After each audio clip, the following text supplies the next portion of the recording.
నిన్న ఒక వాళ్ళ వైసీపీ కార్యకర్త మద్దతు జరిగిందని రాప్తాడు కాన్స్టిట్యున్సీలో వారిని పరామర్శించడానికి మాజీ ముఖ్యమంత్రి గారు శ్రీ జగన్మోహన్ రెడ్డి గారు రాప్తాడు హెలికాప్టర్లో వెళ్ళారు.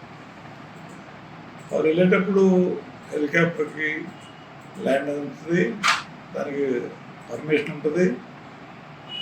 కన్సర్న్ ఎస్పీ వారి యొక్క పర్మిషన్ వాళ్ళని తీసుకొని దాన్ని బట్టి వాళ్ళ స్కేలు ఏ విధంగా బందోబస్తు ఇవ్వాలనేది ఉంది.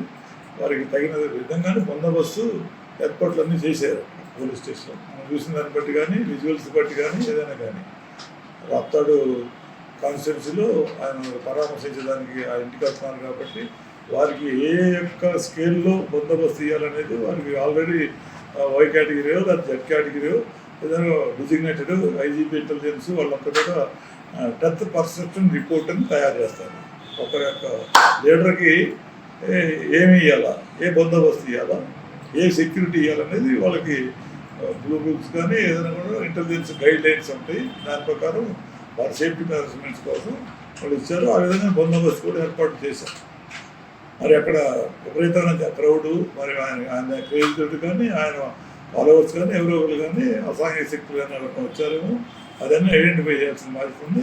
హెలికాప్టర్ కొంచెం డ్యామేజ్ అయినట్టుగా వార్తలు రావటం కానీ అన్నిట్లో కూడా విరలైపోయింది. ఆ సందర్భంగా మరి మాజీ ముఖ్యమంత్రి అయ్యండి 5 సంవత్సరాలు ఈ రాష్ట్రాన్ని పరిపాలించి బడుగు బలహీన వర్గాలకు అన్నీ ఇల్లు కట్టించేసి అన్ని సంక్షేమ కార్యక్రమాలు చేసి అన్నటువంటి వాడు ఆయన.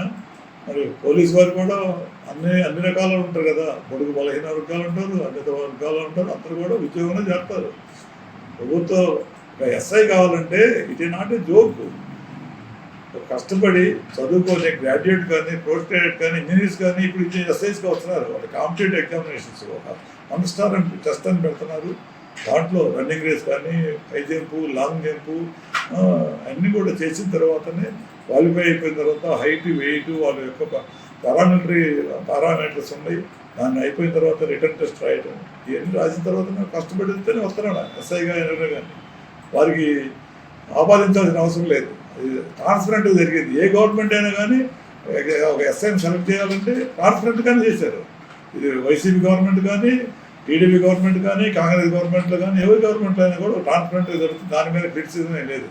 అంటే వాళ్ళు పక్కాగా కష్టపడి ఎవరి యొక్క ప్రమేయం లేకుండానే ఎస్ఐ అనే అతను సెలెక్ట్ అయితే వారు ట్రైనింగ్ అయిపోయి, అకాడమీలో ట్రైనింగ్ అయిపోయి, నిష్ణాతులు అయిపోయి, ప్రాక్టికల్ ట్రైనింగ్ అయిపోయి, గ్రే హౌస్ ట్రైనింగ్ అయిపోయి, విఐపి ట్రైనింగ్లు అయిపోయి అన్నీ చేసి వాళ్ళు డ్యూటీలు చేస్తూ ఉంటారు. వారికి ఎవరితోటి అంటగడాల్సిన అవసరం లేదు. వాళ్ళు ఇప్పుడు కూడా ఉండొచ్చు 1 or 2% అక్కడ. మరి ఎందుకు అన్నారు కానీ ఆ మాటలో ఒక మాజీ ముఖ్యమంత్రి గారు అనాల్సినంత ఇదేం కాదు, ఎక్కడ చూడలేదు. మేము కూడా ఎస్ఐగా 76లో జాయిన్ అయ్యాము. వెంగళరావు గారు ముఖ్యమంత్రి గారు కానీ, చెన్నారెడ్డి గారు ముఖ్యమంత్రి కానీ, జనార్దన్ రెడ్డి గారు ముఖ్యమంత్రి గారు కానీ, ఇంకా అందరూ కూడా ముఖ్యమంత్రులు, ఎన్టీ రామారావు గారు ముఖ్యమంత్రి కాలంలో కానీ, మన ప్రజెంట్ సీఎం ముఖ్యమంత్రిగా ఉన్నప్పుడు కానీ ఇవన్నీ కూడా మేము మన రాజశేఖర రెడ్డి గారు ముఖ్యమంత్రి గారు ఉన్నప్పుడు, రోషి గారు ముఖ్యమంత్రి గారు ఉన్నప్పుడు, వీళ్ళందరూ ఉన్నప్పుడు కూడా మేము అన్ని పదవుల్లో చేసాము. ఈ విధంగా ఏ ముఖ్యమంత్రి కానీ ఎప్పుడు కానీ ఇట్లా ఒక పోలీసు వ్యవస్థ మీద కానీ పోలీసు కానీ గుడ్డలెప్పి తీస్తా అనేది ఆ వాడు ఎప్పుడు వాడలేదు. కొంచెం చోట్ల మరి ఎందుకని ఆ బరస్ట్ అయ్యారో వారికే అర్థం కావాలా. ఏదైనా తప్పు చేస్తే లోకల్గా ఎవరన్నా ఒక ఆఫీసర్ కానీ ఎవరన్నా కానీ ఆఫీసర్ తప్పు చేస్తే ఇమీడియట్లీ కెన్ రియాక్ట్. ఆ విజువల్స్ పెట్టండి, వాళ్ళు తప్పు చేశారు, వాళ్ళ వల్ల ఇది జరిగింది, మాకు సెక్యూరిటీలో లోపం వచ్చింది కాబట్టి దీని మీద తగిన యాక్షన్ తీసుకోవాలని you can represent the chief minister. తప్పే ఉంది, చీఫ్ మినిస్టర్కి మాజీ చీఫ్ మినిస్టర్ రిప్రజెంట్ చేయడం తప్పేం లేదు.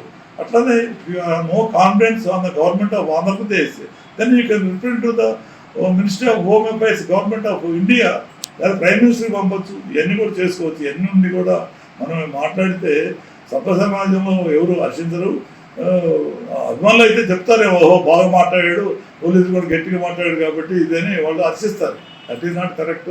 సామాన్యులు, మిడిల్ క్లాస్ వాళ్ళు కానీ ఎవరైనా కానీ, న్యూట్రల్ ఫెలోస్ కానీ, ఒక మేధావి వర్గం కానీ ఈ యొక్క మాటల్ని హర్షించదు. మేము కూడా హర్షించడానికి లేము.